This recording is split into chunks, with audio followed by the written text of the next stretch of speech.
DGP અસામાજિક તત્વો સામે કાર્યવાહી કરવાના આપેલા આદેશ બાદ સુરત પોલીસ એક્શન મોડમાં આવી ગઈ છે. પોલીસ દ્વારા અલગ અલગ વિસ્તારોમાં કોમ્બિંગ અને સઘન પેટ્રોલિંગ શરૂ કરાયું. બીજી બાજુ સુરત ક્રાઇમ બ્રાન્ચની ટીમે અસામાજિક તત્વોને ઝડપી પાડી કાયદાનો પાઠ પણ ભણાવ્યો. સુરત ક્રાઇમ બ્રાન્ચે વિશેષ તપાસ દરમિયાન 1300 જેટલા ગુનેગારોની એક યાદી બનાવી, જેમાં 300 ગંભીર ગુનાઓમાં સામેલ હોય, બાકીના બોડી ઓફેન્સ, પ્રોપર્ટી ઓફેન્સ અને ઓર્ગેનાઇઝ ક્રાઇમ સાથે સંકળાયેલા છે. પોલીસ આ લિસ્ટમાં 20 થી 25 ગુસ્સી ટોક હેઠળ નોંધાયેલા ગુનેગારો પણ સામેલ છે.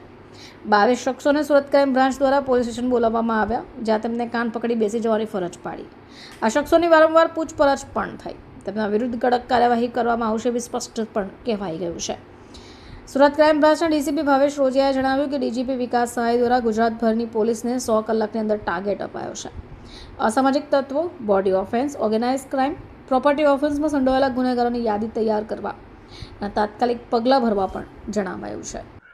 ડીજી સાહેબ દરમિયાન 100 કલાકની અંદર ગુજરાત પોલીસને એક ટાર્ગેટ આપવામાં આવ્યો હતો કે અસામાજિક તત્વો કે જે body offence, property offence, organise ક્રાઇમમાં અલગ અલગ ગુનાઓમાં સંડોવાયેલા આવા માણસોને આઈડેન્ટિફાઈ કરી એમના વિરુદ્ધ એક્શન લેવા માટે સુરત ક્રાઇમ બ્રાન્ચ દ્વારા એક લિસ્ટ તૈયાર કરવામાં આવ્યું છે, જેમાં 1200 થી 1300 માણસો જેટલા અસામાજિક તત્વો, જેમાં 300 થી 400 હાર્ડકોર ક્રિમિનલ અને બીજા બોડી ઓફેન્સના અને પ્રોપર્ટી ઓફેન્સના અન્ય આરોપીઓને આઈડેન્ટિફાઈ કરવામાં આવ્યા છે.